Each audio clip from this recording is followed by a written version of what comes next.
Welcome back to the channel. Today, we're diving headfirst into a painting that might just contain the world's first Easter egg, hidden not in pixels, but in oil paint. This is not just art, it's a mystery wrapped in velvet, framed in oak, and quietly whispering secrets from the 15th century. And in the center of it all? A mirror. A wedding. A dog. And maybe, the artist himself. Let's unravel the secrets of Jan van Eyck's Arnolfini portrait. Imagine walking into a quiet museum in London. You pass massive portraits of kings and saints until something stops you cold. It's a small, almost unassuming painting. Two figures. A man in a floppy hat. A woman in green. A convex mirror behind them. It's beautiful, but also unsettling. Because something's not right. Look closely. There are two more people reflected in that tiny mirror. People who aren't visible in the main scene. And written above the mirror, in elegant calligraphy, Johannes de Eyck photobomb Eyck. Translation, Jan van Eyck was here. Wait, what? This isn't just a wedding portrait. It's a signature, a statement, and perhaps, a selfie. This may remind you of the legendary 1994 film The Shawshank Redemption, where the prisoner writes, "I was here," on the wall after leaving prison. Let's start with the basics. Painted in 1434, this is widely believed to depict Giovanni di Niccolao Arnolfini, a wealthy Italian merchant, and his wife, in their home in Bruges. But here's the first mystery. Is this even a wedding? They are not touching. She's not pregnant, more on that later. He's holding her hand like he's about to sell her a car. And the room? It's filled with symbols. The single burning candle? God's presence. The dog? Loyalty. The orange? Imported luxury, also maybe a fertility symbol. The bed? Okay, that one speaks for itself. Van Eyck wasn't just painting a couple. He was recording something. Like a legal witness, or maybe a trickster hiding more than he revealed. At the center of the mystery is that tiny convex mirror. Zoom in, digitally, please don't get arrested in a museum, and you'll see something strange. It reflects the entire room, including the backs of the couple and two additional figures standing in the doorway. One is likely Van Eyck himself. The other? Possibly a legal witness or even us, the viewer. But it gets weirder. The mirror's frame holds 10 miniature scenes from the Passion of Christ. Embedded around the edges like divine surveillance. Every detail layered with meaning. This isn't a painting, it's a multidimensional puzzle. Above the mirror are the immortal words, Johannes de Eyck photobomb Eyck 1434. This isn't just a signature. It's a declaration. He wasn't just the painter. He was present. Like someone signing a wedding certificate or tagging a wall with graffiti in perfect Latin calligraphy. Was he saying, "I was here"? Or was he saying, "I officiated this"? Some historians argue the painting is a kind of visual marriage certificate. Others say it's a memorial, perhaps the wife had already died. Either way, Van Eyck was inserting himself, literally and legally, into the narrative. The man invented the selfie before the camera existed. Respect. Medieval art was nothing if not symbolic. Let's decode the scene.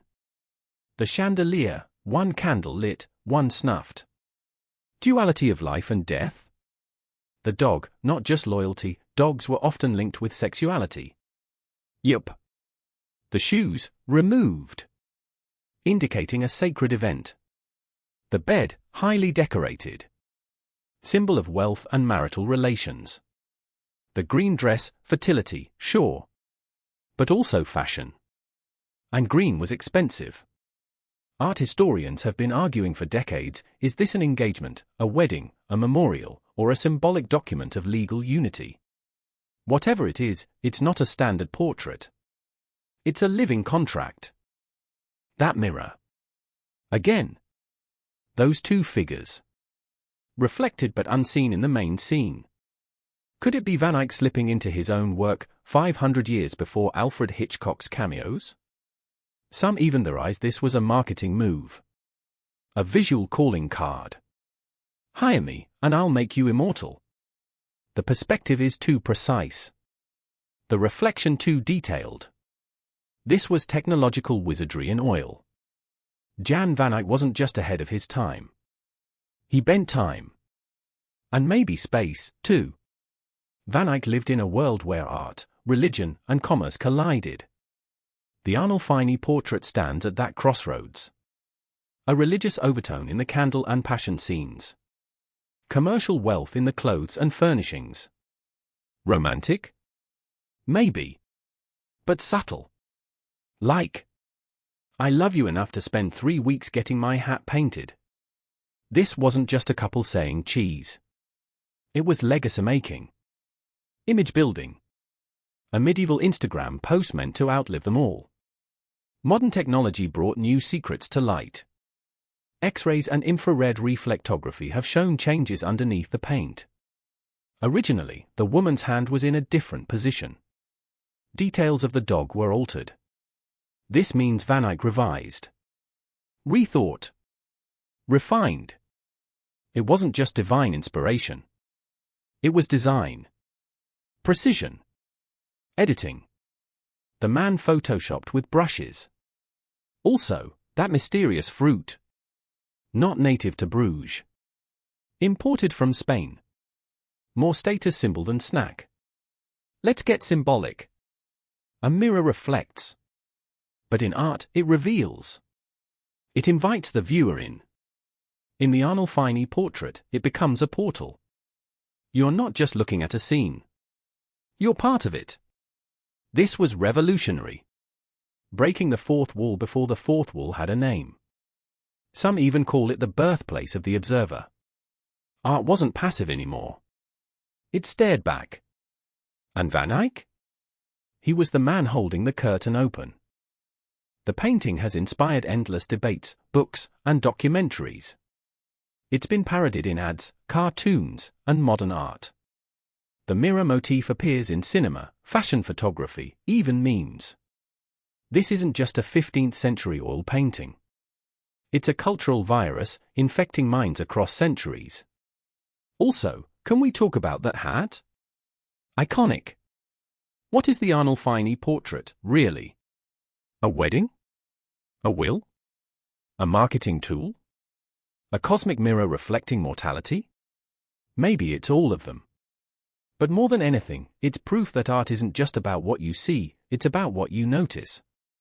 And Jan van Eyck made sure we'd keep noticing 600 years later.